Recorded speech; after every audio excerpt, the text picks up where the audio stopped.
Another thing you can do to get back in your body is really deep breathing, right?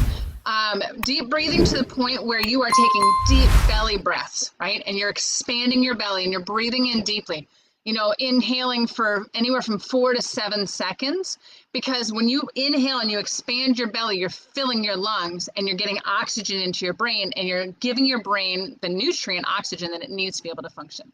Then you hold it for a few seconds so that the oxygen stays in your body, and then you exhale and you fully empty all of your lungs. So think about exhaling for 7 to 10 seconds and do that 10 times.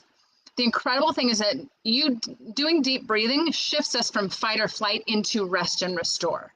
It literally shifts us from the sympathetic to a parasympathetic nervous system state. So deep breathing is something that you can do very easily in any situation and have it just decrease your anxiety. Right? So mindfulness is a huge one.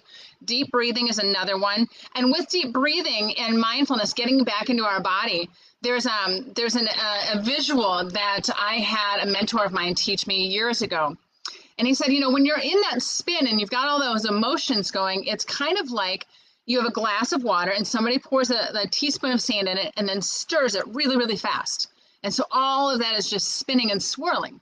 So if you close your eyes and imagine that swirling as your emotions, and now watch that sand start to settle to the bottom as it slows down. And your emotions will follow. Your energy will follow. You'll become more grounded and more centered. Right? So the swirling sand is another visual that we can use in the moment when we just need to take it down a notch.